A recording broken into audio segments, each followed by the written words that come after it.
البتہ یہ ہے کہ اس واقعے کی جو یادگار ہے اس میں کوئی شک نہیں ہے کہ اس نے مسلمانوں میں سے ایک گروہ کے دل میں قربانی اور شہادت کا جذبہ بہت پیدا کیا، اس میں کوئی شک نہیں۔ اور جس طریقے سے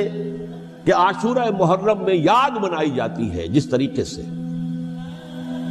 اس نے اہل تشیع کے اندر قربانی کا جذبہ بے انتہا پیدا کر دیا، اگرچہ وہ جذبہ بروئے کار نہیں آتا، اس لیے کہ ان کے ہاں یہ عقیدہ ہے، یہ طے ہے کہ جب تک حضرت مہدی ظاہر نہیں ہوں گے ہم کسی کے خلاف بغاوت نہیں کریں گے۔ یہ پوری تاریخ میں ان کا معاملہ رہا، تمام جو ہے ائمہ اہل بیت کا معاملہ رہا، جب تک مہدی نہیں آتے keep sitting and keep waiting, wait and see, that's all۔ یہ تو خمینی صاحب نے کیا ہے، آیت اللہ خمینی صاحب نے، کہ انہوں نے یہ ایران کے شیعوں کو باور کرایا کہ بھائی جب آئیں گے حضرت مہدی آ جائیں گے، لیکن ہم اب ہاتھ پر ہاتھ رکھ کر بیٹھے رہیں،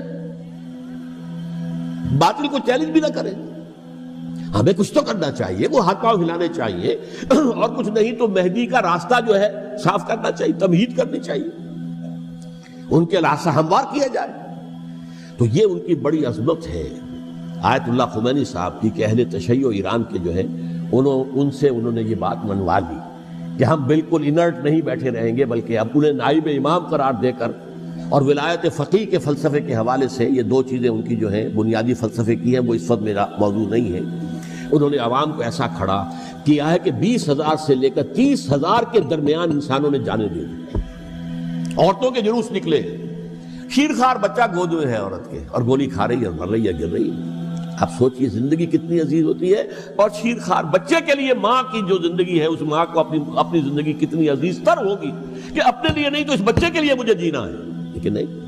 گولیاں کھائیں گری۔ یہ جذبہ انہی میں ہے۔ واقعہ یہ ہے کہ اہل سنت کے اندر یہ جذبہ نہ ہونے کے برابر ہے، یہ میں واشگاف الفاظ میں کہہ رہا ہوں۔ پورے عالم اسلام میں صرف شیعہ ایران ایسا نکلا ہے کہ جس نے بادشاہت کا خاتمہ کیا، باقی سعودی عرب میں بادشاہت بیٹھی ہوئی ہے، ڈٹ کر بیٹھی ہوئی، اربوں ڈالر کا ایک ایک محل بنتا ہے ان بادشاہوں کا، اور سنی سن ہے، سن کوئی حرکت نہیں۔ وہ تو اب جو حرکت ہو رہی ہے وہ اینٹی امریکن حرکت ہے جو ہو رہی ہے، وہ در حقیقت وہ مسئلہ بالکل دوسرا ہے جو اس وقت ہو رہا ہے، لیکن یہ کہ عالم اسلام میں کوئی تحریک ایسے نہیں اٹھی۔ یہ اہل تشیع میں ہے جو بالکل استثنائی بات ہے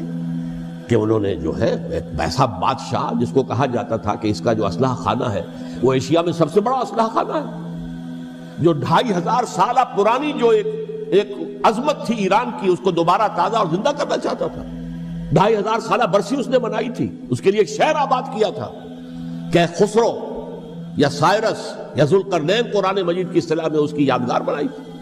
اور وہ سوچ رہا تھا کہ وہی عظمت دوبارہ ایران کی ہوگی جو کہ خسرو کے زمانے میں تھی، جس کا قرآن مجید میں سورہ کہف کے اندر ذکر ہے، مشرقی فتوحات، مغربی فتوحات، شمالی فتوحات۔ تو وہ بادشاہ ہے، اس کو بھاگنا پڑا وہاں قربانی کی وجہ سے۔ تو یہ جو ہے واقعہ کربلا نے، اس میں کوئی شک نہیں ہے کہ ایک ایسی مشعل روشن کی ہے جس کو کہ ہر شخص کو دیکھنا چاہیے۔ یہ بھی انسان، جیسے کہ اقبال نے ایک شعر کہا تھا غالب کے لیے، فکر انسان پر تیری ہستی سے یہ روشن ہوا ہے، پرے مرغ تخیل کی رسائی تاک ہو جا۔ تو فکر انسان پر حضرت حسین کی قربانی سے یہ واضح ہوا ہے کہ انسان کس حد تک جا سکتا ہے قربانی دینے کے لیے اپنے کسی مقصد کے لیے۔